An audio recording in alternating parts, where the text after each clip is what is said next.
Has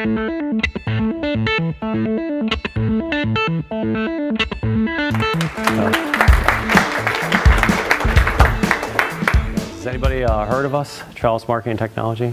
You have? Okay, so we're down on the, if you go to the train station, there's a building, a catty corner of the train station that's got a mural of whales and dolphins on it. It's painted by Weiland, and there's 88 of those buildings, murals around the country. And so that's my building. So I've got about 80 people in there, about 110 people are full-time equivalents, and about 127 people total on payroll in the company right now. So Trellist Marketing Technology is a marketing and technology professional services firm. So to give you a little bit of background on the company before I start talking about a little bit about entrepreneurialism. What's a marketing and technology professional services firm? Most people think of, aren't you a marketing agency? Aren't you a technology firm? I don't get it. What do you mean by that? Well, part of what we do is that we really wanted to change the paradigm of considering these types of businesses. You see, because if you think of a legal firm, they're a professional services firm, right? If you think of an accounting firm, they're professional services. Why? Because they provide a strategic level of consulting at a very high level to senior level people in these businesses, and then they get projects underneath of it, tactical design and develop, or tactical projects underneath of it. So if you think of those types of professional services firms, that's what we wanted to be. Because the traditional type of marketing firms or agencies many times aren't strategic. Most of them call themselves strategic, but they're not. They're tactical. The strategic work comes from the clients, and the tactical work is done by the agencies. So it's creative, and there's brand, and there's all sorts, and there's digital work, there's all sorts of stuff. But it's typically not strategic in helping a company and businesses to learn how to really run their business, how to build their business, that type of thing. Same thing on the technology side. The directors at IT and so forth, they're developing their business, and the technology firms are, whether you're doing application development or you're doing some systems integration, but you're really not helping them at a senior level in helping them to build their business and say what they really should be doing considering growth or considering the stage they're at. So professional services firms, if you think about it, are strategic in nature. They help at that level. And so we deemed ourselves a marketing and technology professional services firm because we provide at that level marketing, design, and technology service at a strategic consultancy level. And then we drop down and do the tactical design and development as well. So we have, to break that into more specifically what types of services we'll offer, we broke it into, like professional services firm, practice areas. So a legal firm has an IP practice area. So we looked at it that way.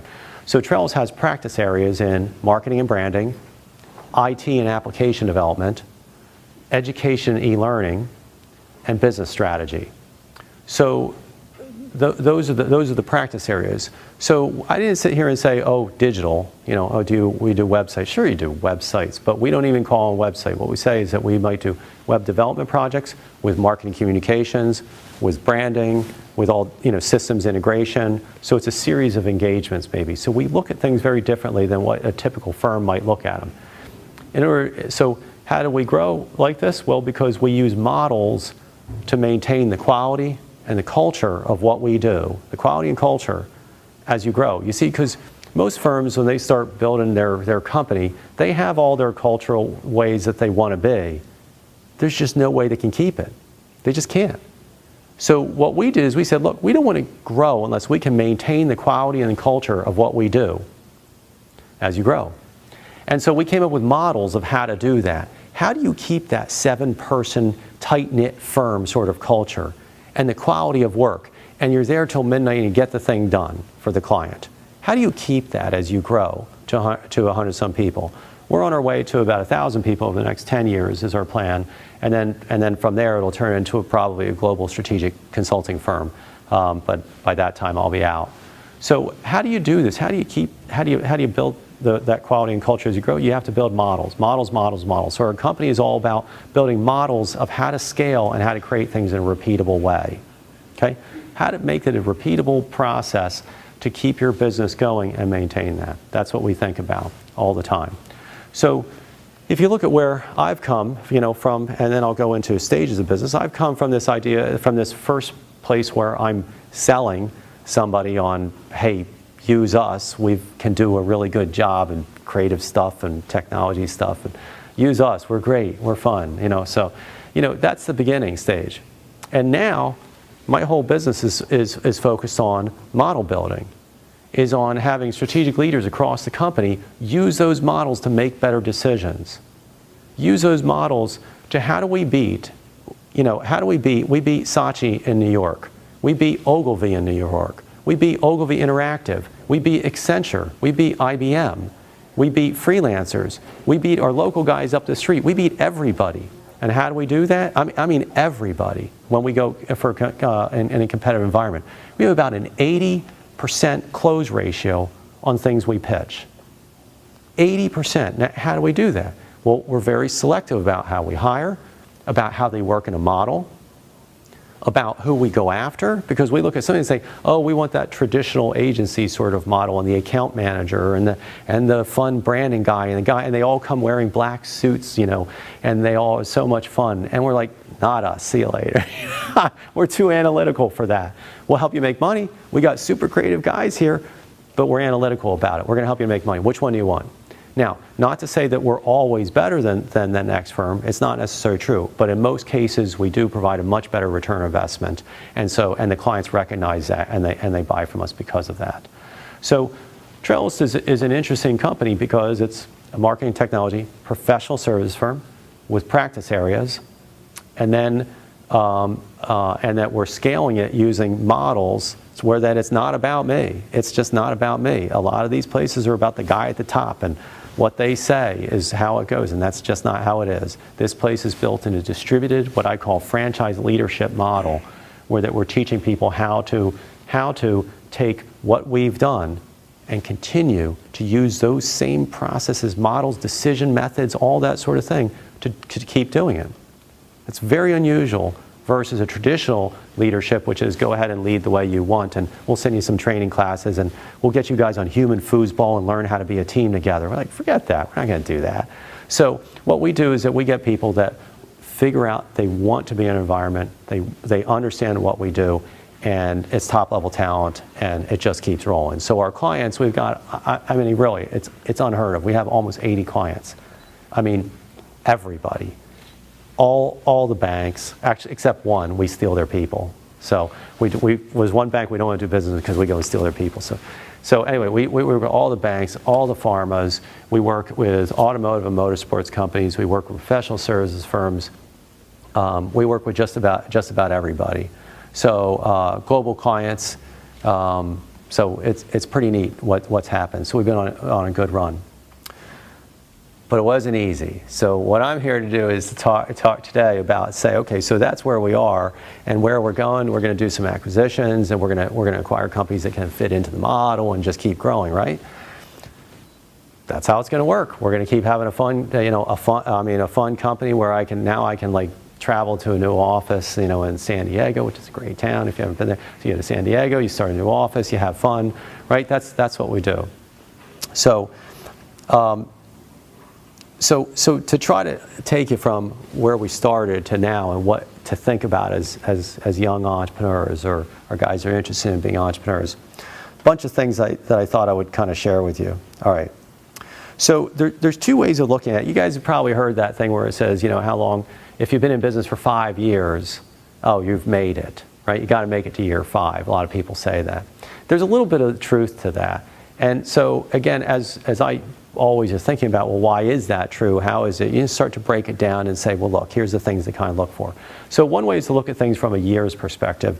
Another one is to look at it from a growth perspective. Let's say you're so many people, or you've grown a product so far that you have to now, change your whole distribution model, things like that. So let's just take a look at it from a year's perspective. So how I look at things is that the first year in business is business plan on demand, okay? So you build your business plan and you say, okay, I got this, let's go. Now, at that point, after about day 2, you say, I don't think that business plan is going to really work quite well, right? So business plan on demand is where you start to figure out what's actually going on. and you have to adjust. So as I think about that business plan on demand, I think about this, that all business is somewhere between planned, on demand, and opportunistic, okay? So planned is you create your plan, you say, well, this is where I'm going. On demand is where somebody just gives you a huge order, and you go, well, I was going over there, but this big order came in, and I guess I'm going over here now. Okay. Opportunistic is where, as you're going through, you all of a sudden see the shiny object or squirrel or whatever, and then you go for it, right? Because it's opportunistic. And what happens is that you end up with this business that's not exactly what your business plan was. So there's a saying, I got a million of these things. A lot of people consider us like a teaching hospital. Everything is about teaching each other at our company, and it's teaching how to work as leaders, how to think about problems. So one of them is, I got a million of these little sayings, but one of them is you got to know what you got. Okay, I can do anything so long as I know what I got. So that can be applied to so many different things. But let's say I'm working with somebody and I don't know what I got. And I tell them to go do something, and they don't do it. Why should I be surprised? I didn't know what I got. If I know what I got a guy that's going to do it for me, right? He's going to, that guy's going to come through. I know what I got. You hadn't told me everything. So you got to know what you got, because otherwise you're going to get burned, okay? So in business, you kind of got to know what you got. And when you start in business, you have your business plan on demand, and you're doing research, you're doing a bunch of different things, and you're saying, okay, I'm going to figure out the market's going to do this, and this is the way people think, and my product's going to sell this way, I'm going to use direct salespeople versus marketing, whatever. You really don't know what you got till you're in it. So kind of remember that one. You got to know what you got. You can do anything as long as you know what you got. The reason is because why can you do anything? Cool enough as a business person, you can figure it out. That's what it is. But a lot of people don't understand that. They think they know what they got, and they don't. And a lot of people don't even understand that, until somebody puts it in their face and says, you got to know what you got. So that's business plan on demand. That's what I consider the first year. The second year of business is building your portfolio. So now you know what you got, right? On demand, somebody gave you a big order or something happened. So you start down that path, or opportunistically, right? So now you go down a portfolio. You're starting to build your portfolio. This is, you've sold a whole lot of these things, right? Or, you've done, you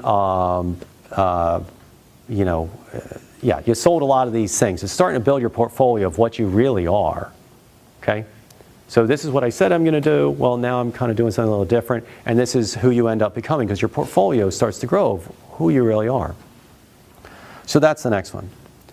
Then what happens is you start to build your profile.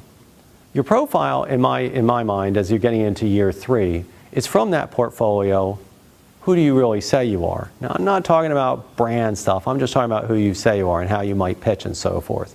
So in the first year, you might be saying, this is what I am. I'm let's take Trellist, for example. We are an interactive agency. Okay, well, you know what? When somebody all of a sudden said, "Hey, we want you guys to do a whole bunch of this marketing thing over here," said, "Okay, guess what? We're a marketing agency with a digital, side to it." And then what happens? Everybody's giving us digital work because it's 1996. We started in 1995. Next thing you know, you start saying, "Oh, well, we're really a digital agency with a marketing component." So you're starting to change what happens from your business plan to what happens as you build your portfolio to then starting to create your profile, because your profile, you start to win more, the way that you say who you are and so forth.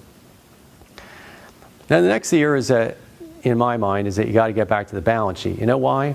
Because in that year or two when you were building your portfolio, you did it at almost any cost. You know why? Because if you didn't, you're out of business already at year 2.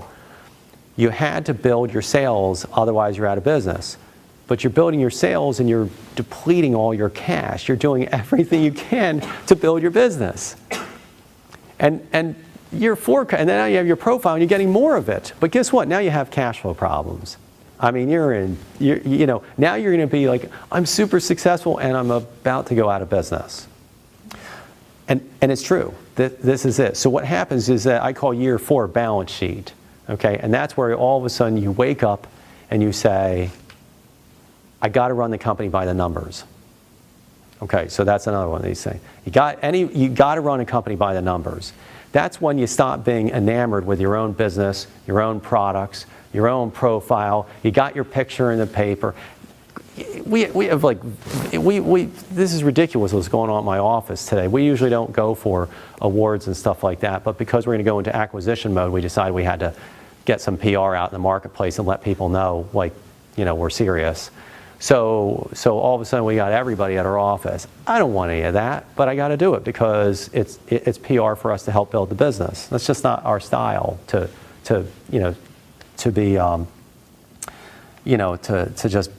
have that PR on us individually. We're too analytical for that. But you know what? The analytics say you got to do the PR. You got to stand up there and do that. Well, here's what happens.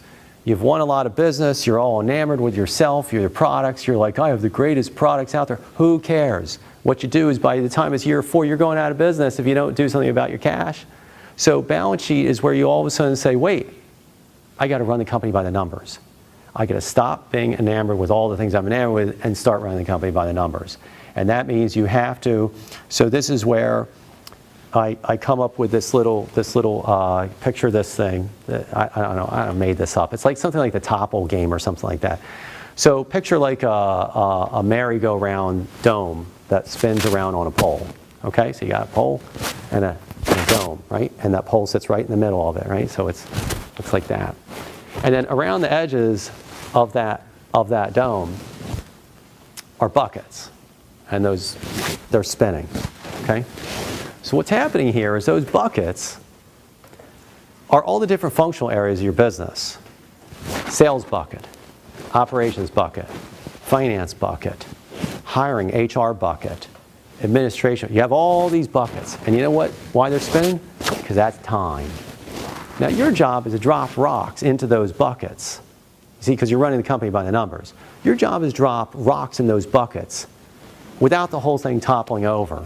You know, it's sitting here like this, wobbling, spinning around. You have to drop rocks. So I'm going to drop a couple rocks into the sales bucket. Good move, right? You're in year 4. Good move. Get the sales up. Well, wait a second. You know what about the finance bucket? You see, you don't have enough cash to pay those employees because it takes a while for after you sell something to get the cash potentially. So you better drop a couple into the finance bucket. Oh, wait, so you drop some in the finance bucket. You say, wait, we have to produce more. So next thing you know, you're like, oh crap, I better put some in the operations bucket. So you start dropping rock, and then you put too much in the operations bucket. So now all of a sudden you're like, oh, I got this, and all of a sudden it's starting to topple. So this is like this little, you know, I don't know, image that I create for people to understand what running the company by the numbers is about. Because if you don't do that, you're done. You want to run a company, you got to run it by the numbers. And that's something that you learn. So, you know, maybe you guys, again, we do this with our own, you know, people that started our company. We teach them everything as they come in, and they don't make either as many mistakes or they don't make the same mistake as hard as we might have made them because you're trying to teach them. But this is it's a really good concept to understand that one. All right, so now that you're running company in my numbers, and now what do you do? It's year 5, you build a brand. Now, you might say, well, wait a second. Brand, you know, what is a brand? And everybody has their definition of brand. But for me, what I look at is say, well, you kind of already built the brand. You already had your culture. You already had your how your identity works, the profile of what you pitch out there. It's kind of already there. But what this is about, it's about solidifying who you are and where you're going to go. And it's also about this idea of saying, wait a second, let's say I'm a candy store. That's what I've done. But are you going to be a candy store? Or are you going to be candy and chocolates in the future? Because if you just say candy store and you solidify that, you might hurt yourself in the future.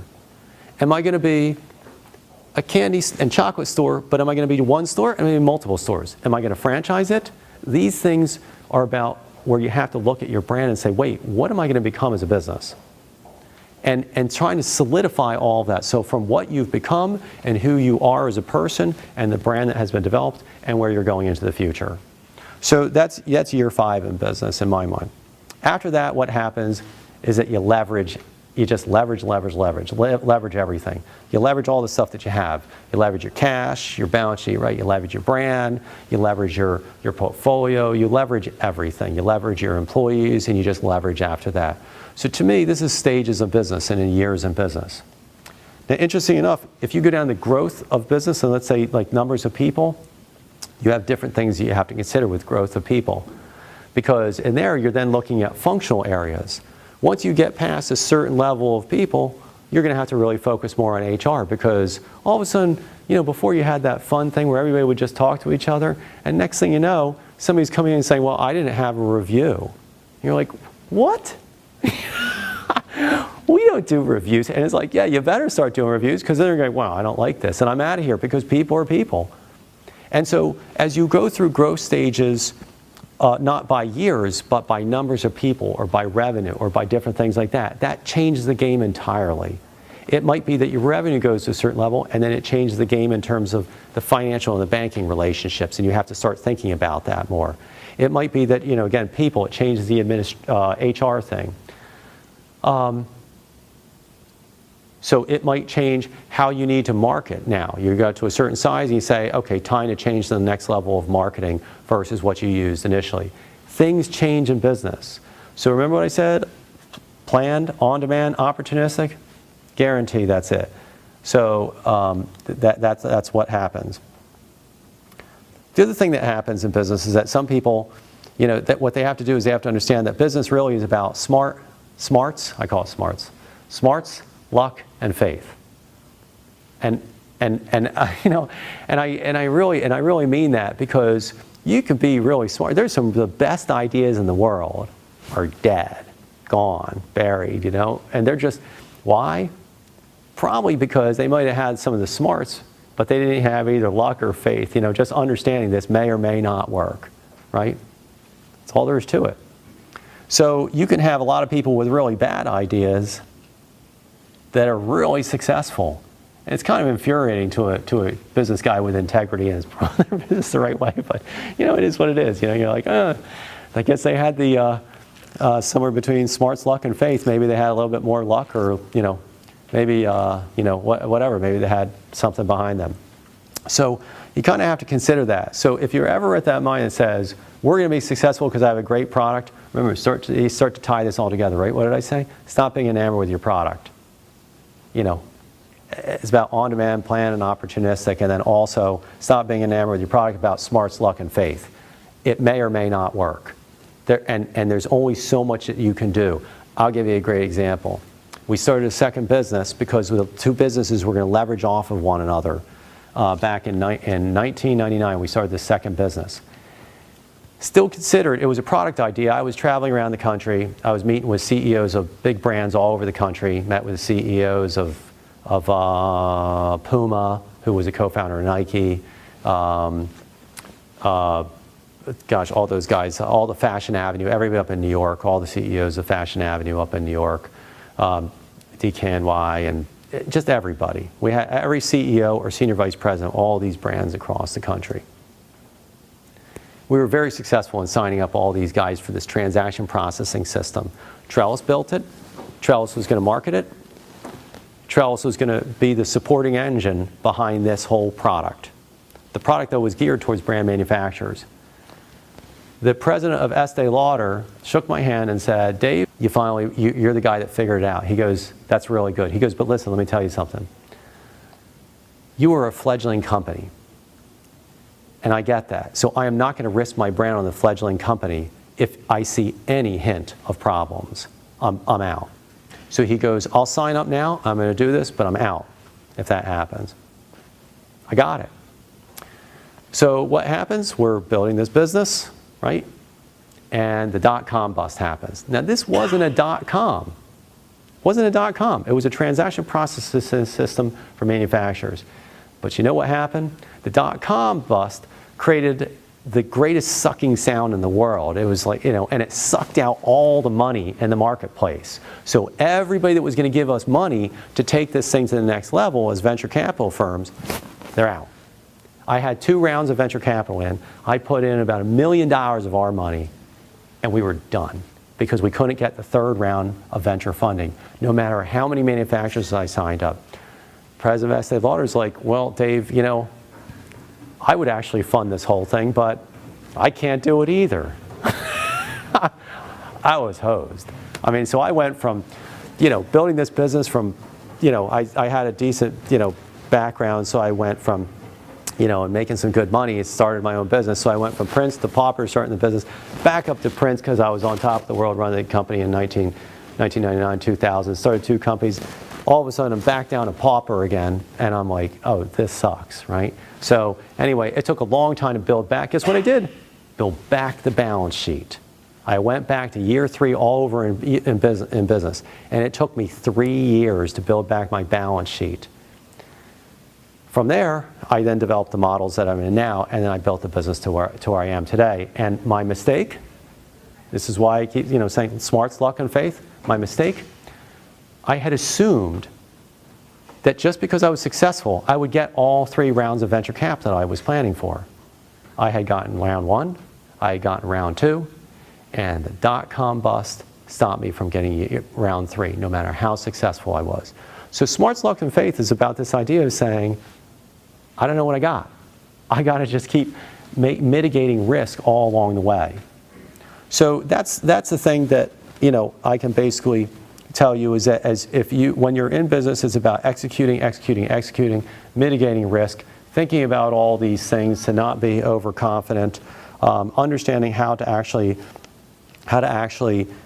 think about problems, and, you know, understanding, you know, it may or may not work. So, you know, you have to think about that. And if you do, I guarantee you'll be a much more greater chance of being successful into the future. Okay. So.